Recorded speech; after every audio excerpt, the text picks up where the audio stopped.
we thought we would share with you 10 things that we love about our rad e-bikes. Hi, we're Owen, Lynn, and Maggie of Van Trekking Lifestyle. Before this pandemic set in, you would have found us out on the road in our van. In fact, this time last year, we spent the entire summer exploring beautiful Alaska. Now things are different. We're still traveling, but staying closer to home, taking shorter camping trips, and using the van for day trips, like this week. If you're new to our channel, or you've been here for the entire ride, we're glad you're here. Now on to this week's episode. I think it's on the left.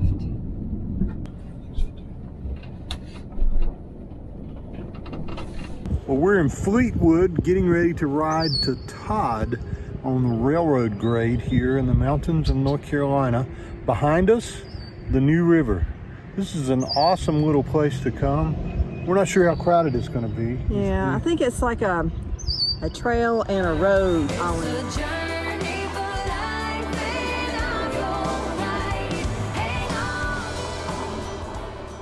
Today is July 6, 2020, and it marks our 2-month anniversary of our rad e-bikes, our Rad Mini step-through 2s.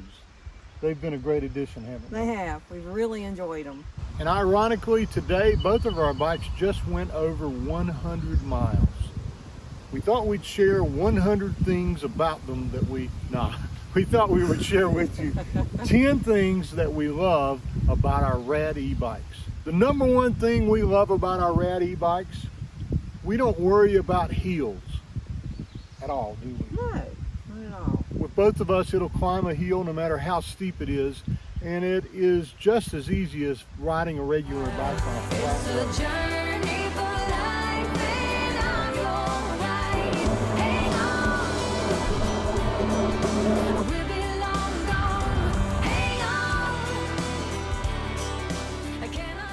Reason number 2 that we love our e-bikes is that we don't worry about the days getting too hot to ride, because we're always going 12 to 14 miles an hour and it's a constant breeze. Really good.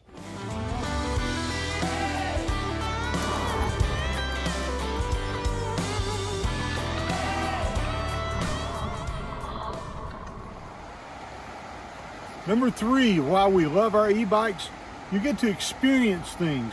You don't just ride by it in the car.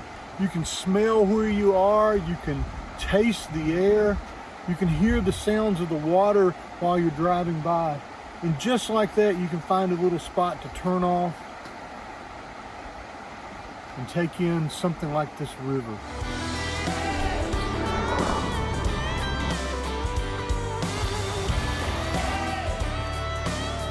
The number 4 reason is you can get as much exercise as you want. You can put it on 7th gear and get a lot of exercise, or you can put it on 1. You can use a pedal assist from 0 to 5, and you can control how much exercise you actually get.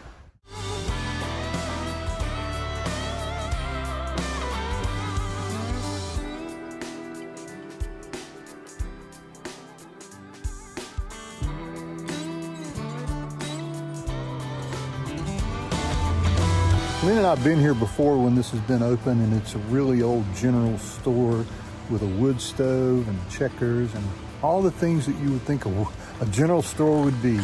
But during the pandemic, like a lot of things, it's closed. This was the payoff for this 5.5 miles to get to here. Well, actually the river's the payoff and the view, but we'll skip it today and come back another time.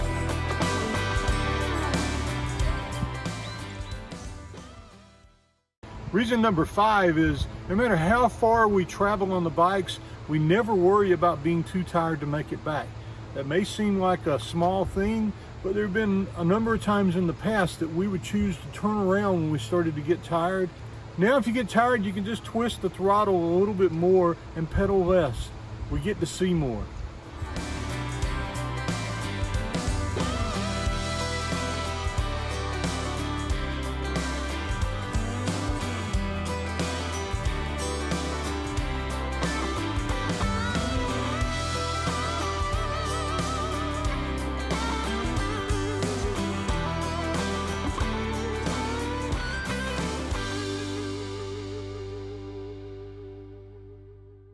The shocks. I would have never thought that they would have made that much difference. But after going up that gravel road and back down again, it makes a lot of difference for a comfortable ride.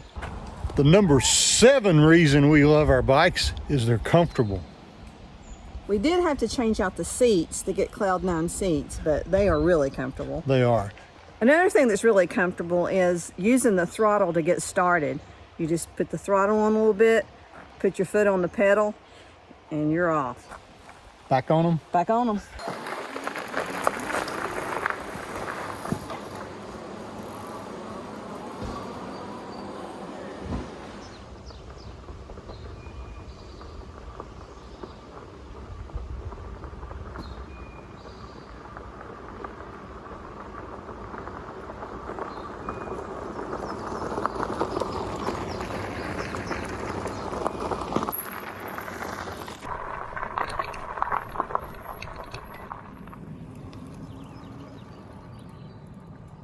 So number 8 is the bikes are now a really important part of our adventures.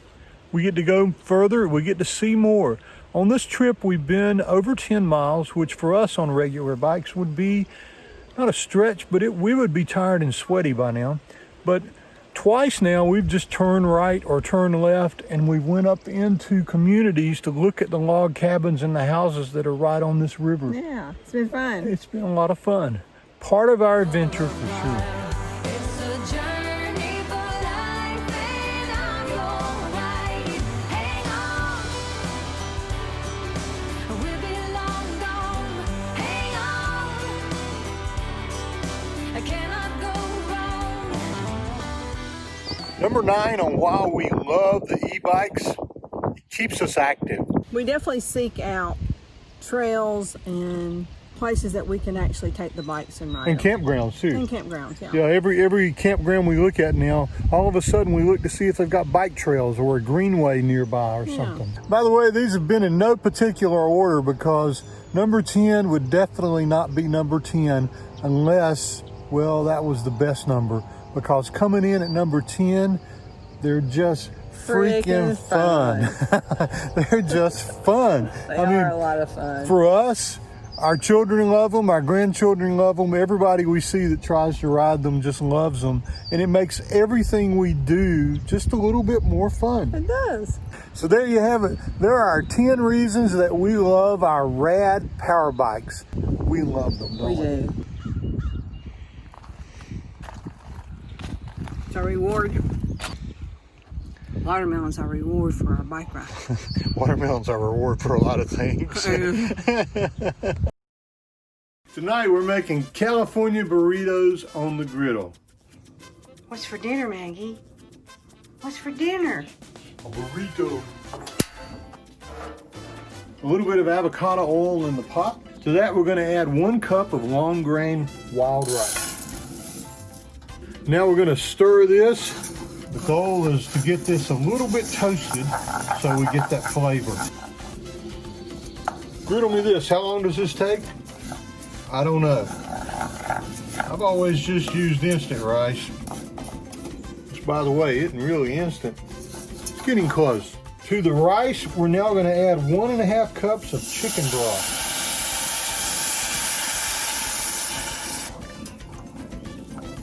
To the liquid, we're going to add 1 clove of minced garlic. We're going to add a little cumin. Smelling good, we're going to let it all come to a boil.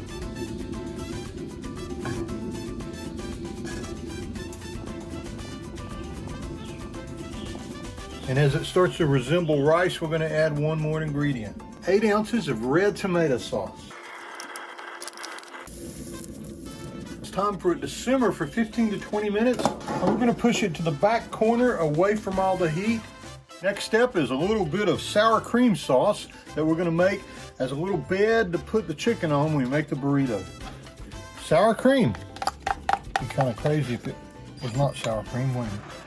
The next ingredient is cilantro. Cut up. The juice from 1 lime.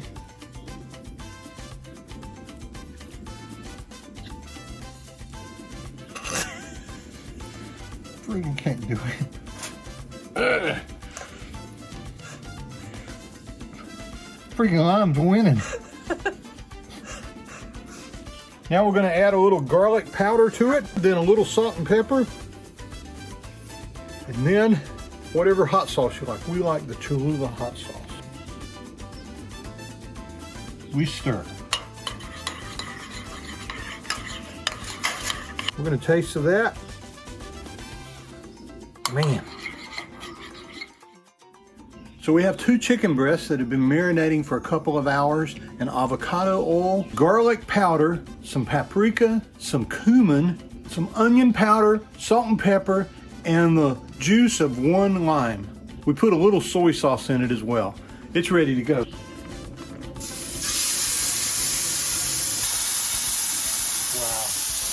Wow. I wish you could smell this. That smell, man, oh man.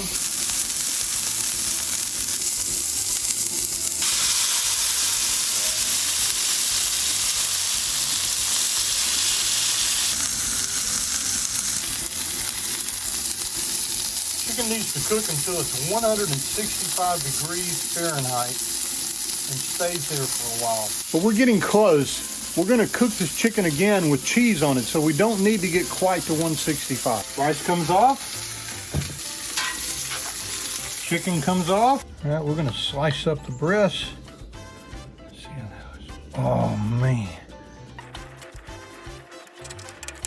Okay, just look how juicy that looks. Okay, on the cool side of the grill, we're gonna drop the biggest burrito we could find today. And we're just gonna move that around a little.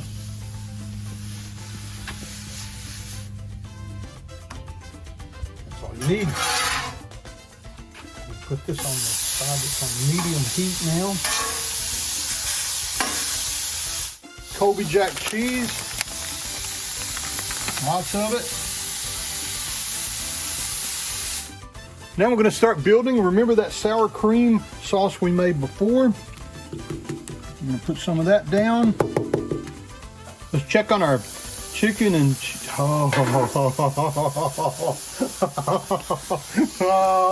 Already doing the happy dance. Man, I hadn't even had it yet. Look at this. Okay, let's see if we can get this off of here. Hey, look at you. Drop that on the burrito.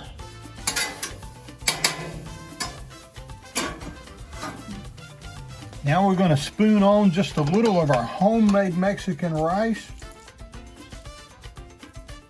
We're going to add some diced up onions, cilantro, and tomatoes. A little more green on top, a little more cilantro, and a little hot sauce. And now we do our best to act like we work at Chipotle and build a burrito. Fold in the sides, start at the back, and roll.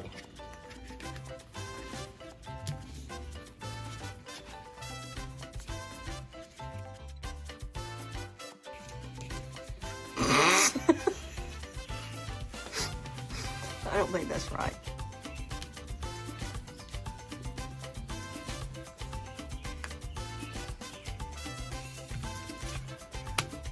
There we go. Hey. That looks pretty good. Alrighty. I was beginning to wonder about your rolling. We're gonna cut into this. Oh man, oh man.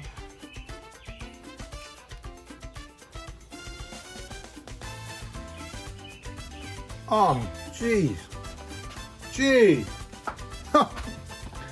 Oh.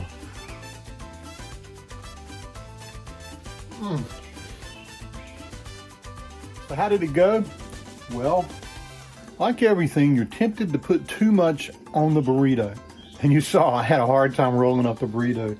But we ate every single bite of the burrito. And if you guys make it, send me a picture of how you rolled yours up and what it looked like, and let us know if you like it. I do have to tell you, that marinated chicken, that was the best, most moist, tender chicken breast I've ever had in my life. Griddle me this, the best burrito you can make on a Blackstone griddle? A California burrito for us. Add black beans, take away the rice. Bob's your uncle. Thanks for watching, and we really appreciate you guys always being so kind to me and my cooking skills in this segment of each episode. See you around the griddle next weekend.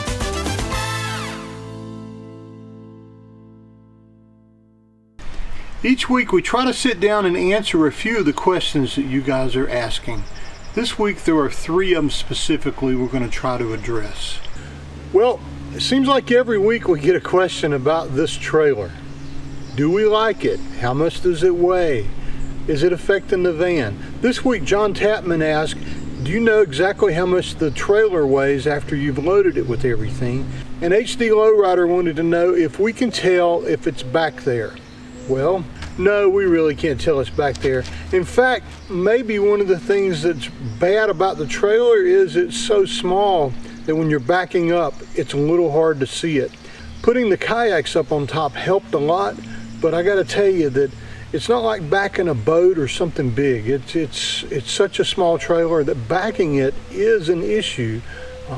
I'm getting better. Now on to John Tapman's question, how much does it weigh? Well, I had to create a spreadsheet so I'd make sure I got the right numbers. The trailer weighs 775 pounds with the spare tire. The bikes, both of them together, weigh 130 pounds. The kayaks are 40 pounds apiece, that's 80 more pounds. And we have maybe 50 pounds of miscellaneous things like locks and helmets and paddles and other things, so that's 50 more pounds. That brings the total to 1,035 pounds, well below what we can tow with the ProMaster or the Torvado. And like we've said before, it doesn't seem to have any impact on the gas mileage or the pep going up mountains or hills or the stopping power of the van. Pam McFarland said, "Hi Owen, love your videos. How do I get to your Amazon page? It's not blue to get there. In other words, the link is not clickable. I'm interested in the clam shelter that you have and that I saw in your video." Pam, thanks for wanting to use our Amazon affiliate page. That really means a lot to Lynn and I. It's one of the ways that we get a little bit of money to help run this channel. For those of you who don't know, we're Amazon influencers and we have an Amazon influencer page. That page is amazon.com/shop/van trekking lifestyle, all spelled out. When you get to our store, you'll notice that we have it categorized inside, outside, things for the van, things for the camera, basically the things that you see us using all the time. And when you buy something from our store, we get a little bit of money from Amazon for sending you there. And it's a way that you can support our channel without really having to spend any money that you were not going to spend anyway. Thanks Pam for wanting to do that, and we appreciate it a bunch. Linda Joplin left us a really cool comment this week. "You are the modern day Mr. and Mrs. Rogers. Thank you." I'm not sure how to take that. I guess it's a good thing. I have a question about, I hate snakes. I guess you got to the part of the video where we showed the snake. I hate snakes. I have a question about the e-bikes. What type did you get and how far can you go on one charge? So Linda, you've probably already seen, they were in this week's episode, weren't they? They're Rad Powerbikes from radpowerbikes.com, and we have the mini step through 2s. Unfortunately, I just went out there and looked. Everything is back ordered through September. So if you're going to get an e-bike, it's going to be really hard to get one that you can use for this summer. But you might want to get on the list as soon as you can if you're planning on getting one before Christmas this year. We love ours. How far can we go? I don't know that we really know the answer to that yet. I know that we can probably go 40 to 50 miles and still have battery left. On the little monitor, there are 5 bars. Lynn and I kind of watch those bars, and I weigh a lot more than Lynn does. So what we've noticed is the trip we just finished taking, I was down to 3 bars left. She had 4 bars left. So each one of those bars is equivalent to 20% of the remaining battery. So what we try to do is when we get to where there's 60% of the battery left for one of us, which is probably going to be me, then we turn around if we're on an out and back. That way we at least have 20% of the battery left when we get back to where we're going. So hopefully that answers your question. We'll fill everybody in a little bit more as we stretch them to the limit. This week, having 3 bars left is as close as I've ever come to running out. And I bet I probably could have gone another 25 miles. And I could have pedaled a little bit more too. Thanks for the question. Well, that wraps up this week's Q&A. If you have a question you want us to answer in a future video, leave it down below in the comments, and Lynn and I will get to it as soon as we can. Thanks. Before we end this week's video, we wanted to give a special thank you and shout out to Deb and John of the YouTube channel From She to Me. A couple of weeks ago, she mentioned us in her video, and we got a lot of new subscribers. Folks that have been watching her that are now watching us also. Welcome to our channel. We're glad you're here. And Deb, thanks for doing that. It means the world to us. If you love our channel, then we think you'll love their channel too, and we hope you'll go check them out. We'll put a link in the description below. We'll end this week's video with our look at nature. This week, well, I'm going to be sitting on this front porch the same as you're seeing me right now. The only difference? Watching one of those rainstorms come through. Something I love to do. Until we get to park beside of you soon, or until we get to meet you in person, we're glad you're part of our journey. Maggie wishes you happy trails. Summertime in the foothills of North Carolina means it's going to storm. Maybe not as much as it does, say, in the summer in Florida, but lately we're getting a lot of storms that blow through, and today is another one of those storms.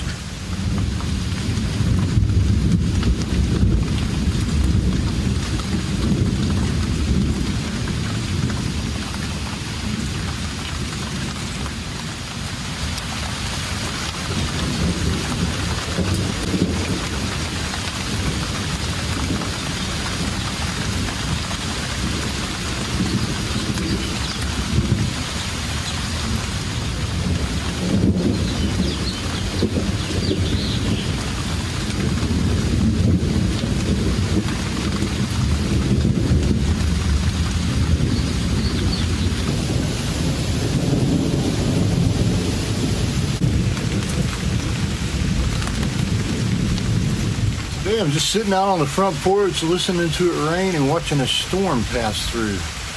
And it got me to thinking that today is our grandson's birthday party, and hopefully it'll clear up in time to go to this outdoor party that we're going to go to. But when I was 8 years old, a storm passing through like this on an afternoon in the summer meant you couldn't go fishing, or you couldn't go ride your bike, or you couldn't go outside and play baseball, or you couldn't do what you wanted to do, because the main thing we wanted to do was to get away from our parents and to get outside and to get away from everything and to have fun. And our version of having fun was to build a tree house or to build a fort or to go on a hike. And things have kind of come full circle for Lynn and I. The things we like to do are outside. We like to go on hikes, and we like to build a fort. We call it a van, but it's really just a fort. And we like to go camping. We don't use a tent, but it's in a van. It's same kind of thing. Our grandchildren are different. A day like today just means they don't have to go outside. So they can play Fortnite, or they can be on their computer, or they can be on their phone talking to their friends. And I fear that when they come full circle, they're going to come full circle back to staying inside all the time. And they'll miss days like today and the enjoyment of just sitting outside in the storm.